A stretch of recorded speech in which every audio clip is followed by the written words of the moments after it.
If you have kids and you're expecting $2,200 per child back on your tax refund, I need you to watch this entire video because you're probably still wrong.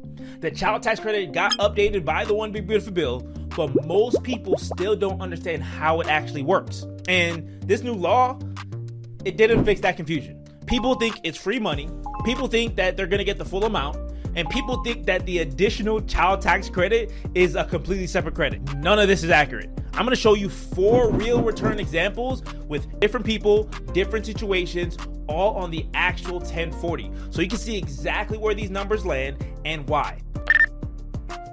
The One Big Beautiful Bill Act was signed July 4th of 2025 under Public Law 119-21. The child tax credit, it increased from $2,000 to $2,200 per child with an effective tax year of 2025. Now there is going to be some inflation indexing that starts in 2026 of $100 increments. This number will go up over time. Now let's talk about the refundability formula, which has not changed.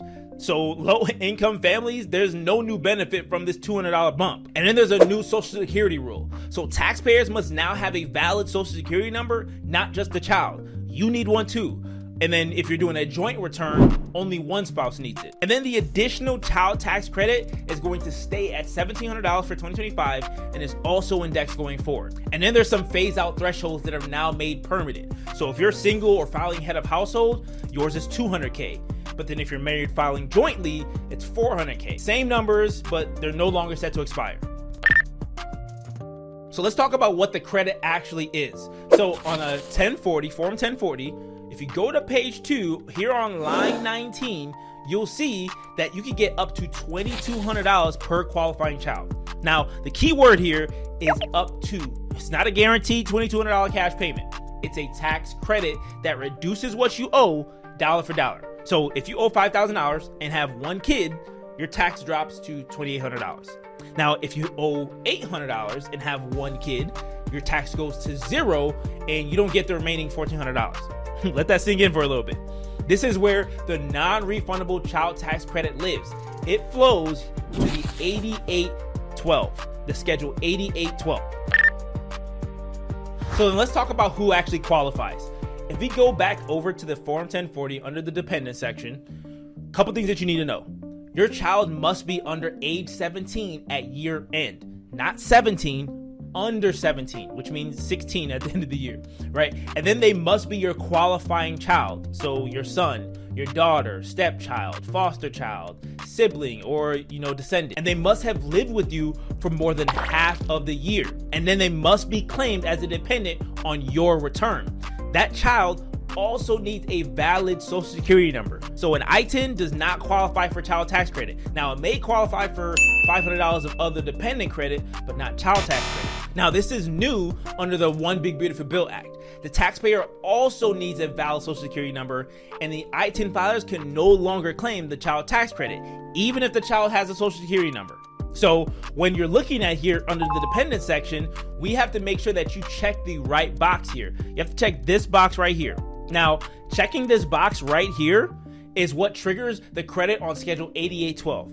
And before we get to a whole bunch of examples, one thing about this dependent section is that it trips up a lot of people.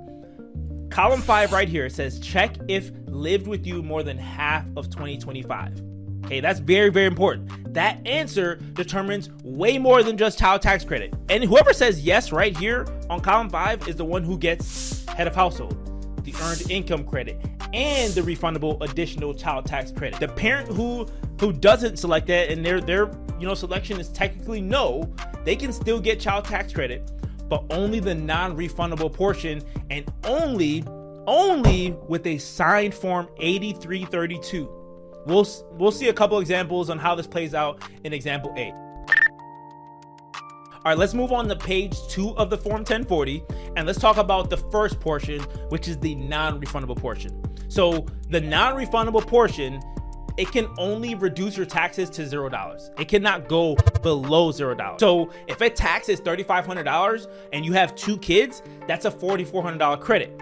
That credit wipes your tax to $0, but you do not get back $900 just from this portion alone. So here on line 16 would be your tax amount, your total tax, On line 19, this will be the child tax credit on what's being applied. And then line 22 is what's left after the credits. Most people think that they're getting $2,200 per kid. What they're actually getting is a reduction in their tax bill. Now let's run through our first example. So here we have Marcus Williams, who is a warehouse supervisor in Columbus, Ohio. He is a single filer with one son named Jalen, who is the age of 8 years old. Now his wages are $55,200 and his federal withholdings are $4,000. Now here in column 5, the checked if lived with you more than half of 2025 is unchecked. Now, that's because Jalen lives with his mother. She is the custodial parent. Now, she did sign Form 8332, giving Marcus the right to claim child tax credit, and that form is attached to this return. Now, without Form 8332, the IRS will deny the credit as soon as they examine it. So let's walk through this example. So on line 1, his W-2 wages was $55,200, and then we total out his income to where his total income is $55,200, no adjustments, and then his adjusted gross income is $55,200. So we bring this down to page 2, right? $55,200. He's gonna get the standard deduction for single filers, $15,750, which brings his taxable income down to $39,450. Once you put that to his effective tax rate, it's $4,500. Okay, so his tax bill is $4,500. Now we see the child tax credit, right, that comes from 8812, $2,200, a full amount, which lowers the amount of tax that he owes, bringing it down to $2,300 for his total tax. So again, line 19 is where the child tax credit actually hits for $2,200, where it cut his tax bill from $4,500 to $2,300. Now, line 28 is 0 because the entire child tax credit was absorbed against his tax liability. So there's nothing left over for a refund. So his $1,700 refund on line 35A, that comes from over withholding of $4,000, not from child tax credit. So the child tax credit in this example saved Marcus $2,200 in taxes owed. He didn't get $2,200 back. So here on line 28, the additional child tax credit, this is where confusion, starts to kick in, because the additional child tax credit is not a separate credit. It is the refundable portion of the same child tax credit. So for 2025, up to $1,700 per child can be refundable. The One Big Beautiful Bill Act did not change this, but refundable means even if your tax is 0, you can still get some money back, right? So if your tax is $0, you can get money because it's refundable. But this right here, this is where the refundable additional child tax credit flows, still from Schedule 8812. Now here's the formula.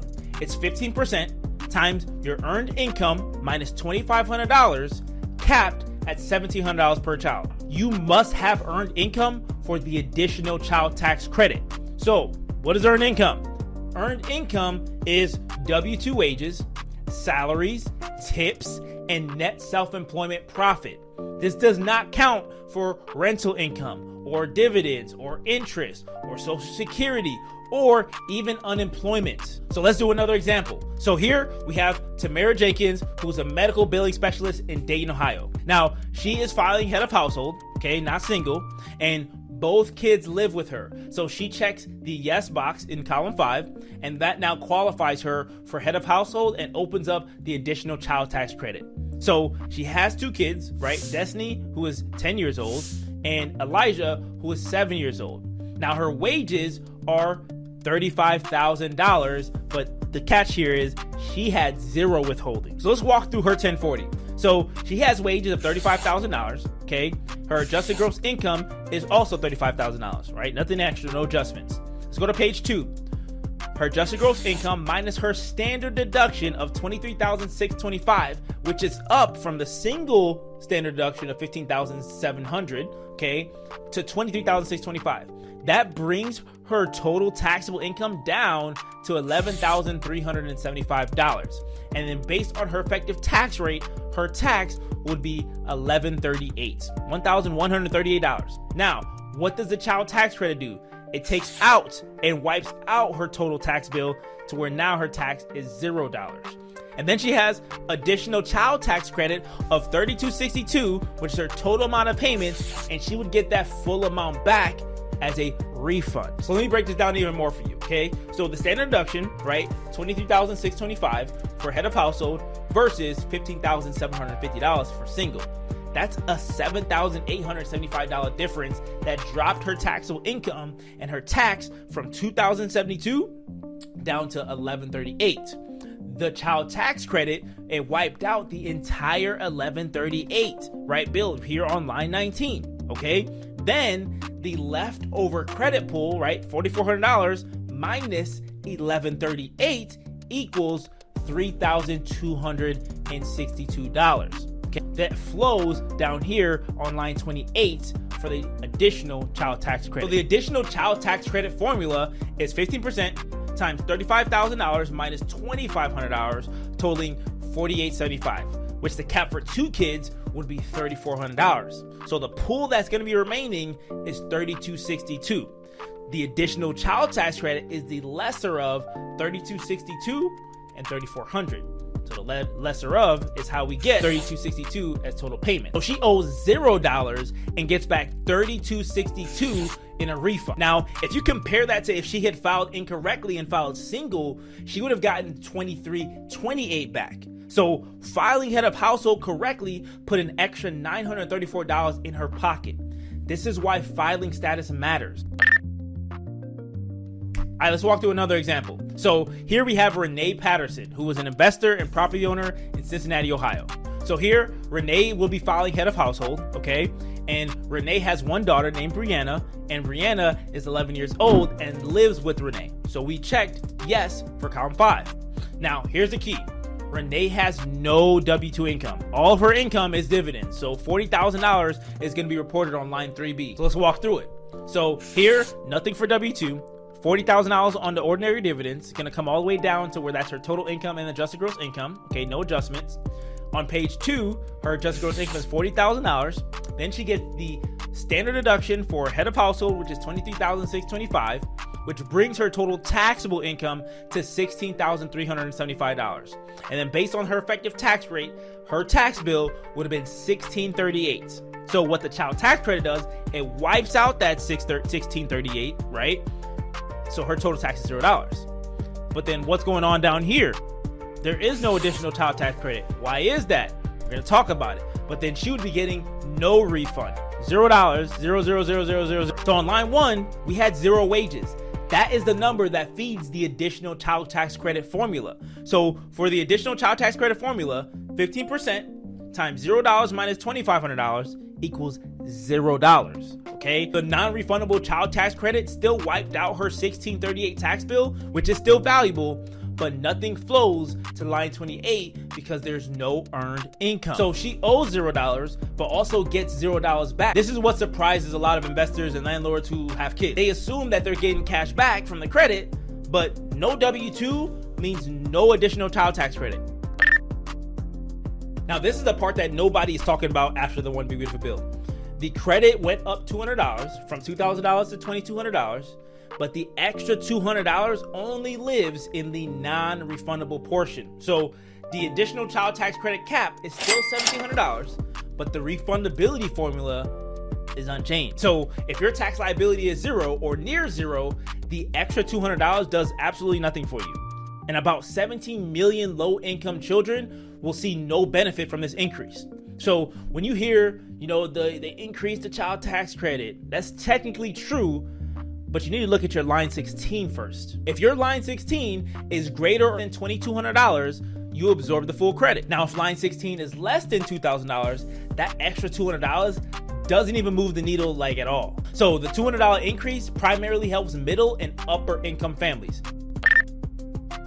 Let's talk about earned income real quick, okay? So the additional child tax credit formula, right, which was unchanged by the One Big Beautiful Bill Act, is 15% times your earned income minus $2,500, and it's capped at $1,700 per child. And again, earned income is W-2 wages, salaries, tips, and net self-employment profit.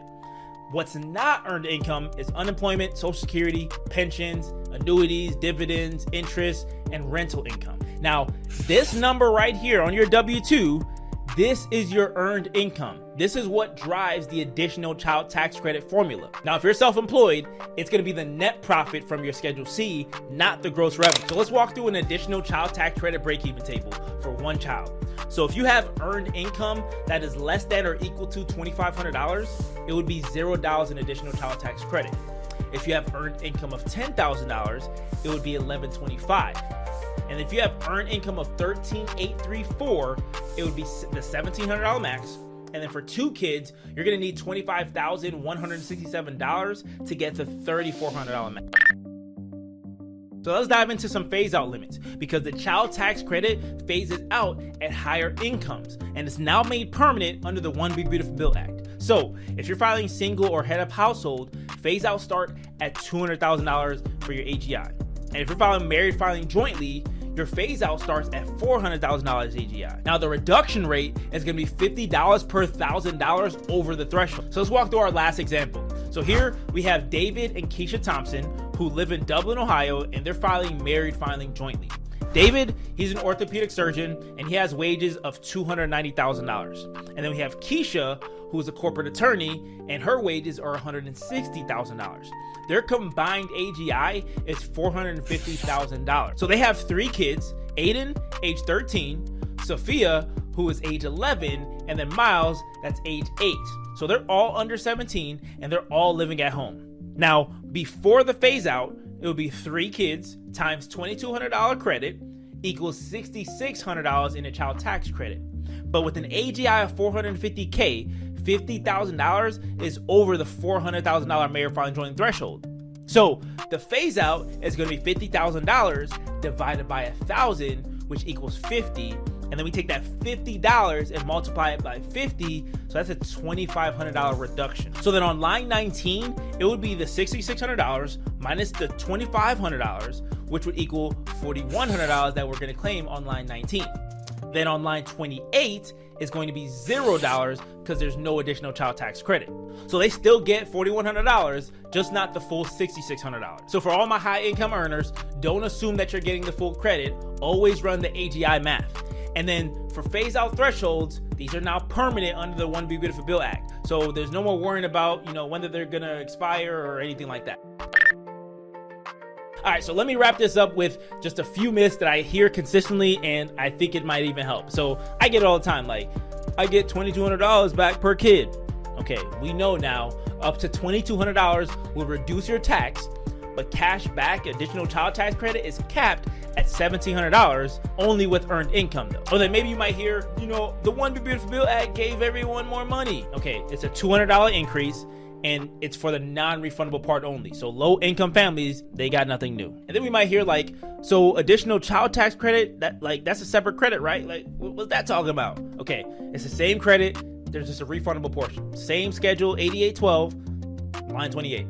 Same thing, okay? Or you might have somebody that, says, I don't work, but I'm gonna still get a refund. Okay, if there's no earned income, there's no additional child tax credit. Like Renee's return, it proved that. And sometimes you might hear, my child is 17, so I should still qualify. Okay, we know that they must be under 17 at year end, right? 17-year-olds, they're gonna qualify for the $500 other dependent credit. We know that the One Big Beautiful Bill Act now has changed that. Taxpayers also need a valid social security number. I-10 filers are now excluded from child tax credit in 2025. And then the person who's like, well, the full $2,200 I heard was refundable. Okay, only $1,700 of that can come back as a refund. The other $500 is non-refundable only. And then finally, like, you might have that one parent, right? That can be like, I'm the dad, I claim the kid, I get everything. Okay, that's not how it works. Right? Non-custodial parents get child tax credit only with Form 8332, right? And it has to be signed by the custodial parent. So you better get some things right with your baby mama, okay? So no head of household, right? No earned income credit, no additional child tax credit, right? And Marcus's return that we talked about showed exactly that. Now, last thing is Schedule 8812. I think it's important for you guys to at least know, what kind of drives all of this. So all 4 examples we walk through, the math behind them all lives on Schedule 8812. So line 19 on the 1040, right? The non-refundable portion of the child tax credit up to $2,200 pulled directly from the 8812. line 28 on the 1040, refundable additional child tax credit up to $1,700, also from the 8812. Now, most softwares are going to calculate this automatically, but you need to know what it's supposed to do. If a refund looks off, pull up the schedule 8812 because that is where the breakdown lives. All right, so what we learned today is that under the One Big Beautiful Bill, the child tax credit is now $2,200 per qualifying child. But the refundable piece, like the additional child tax credit, is still capped at $1,700. We saw 4 different situations today. Marcus, a non-custodial dad, right? Child tax credit only, no additional child tax credit, but Form 8332 was required. And then we had Tamara, who was head of household, and that head of household standard deduction saved her nearly $1,000 more than filing single would have. And then we have Renee, who had no earned income. That child tax credit wiped her tax to 0, but there was no cash refund. Finally, we had David and Keisha, who were high income earners, and their phase out reduced their credit by $2,500. So it's the same credit, but 4 completely different outcomes. This is why understanding how this actually works is so important. If you want me or my team to take a look at your specific situation, make sure you check the description below and schedule a discovery call with my team. My name is Ibrahim Muhammad. I'm the owner of I Am Accounting LLC, and we help business owners and individuals save more on their taxes by leveraging tax strategy. If you like this video and found it valuable, make sure you hit that like button, subscribe to the channel, and comment in the section below, and we'll be able to help you out whatever stage you're in, okay? Until next time, we'll see you in the next video.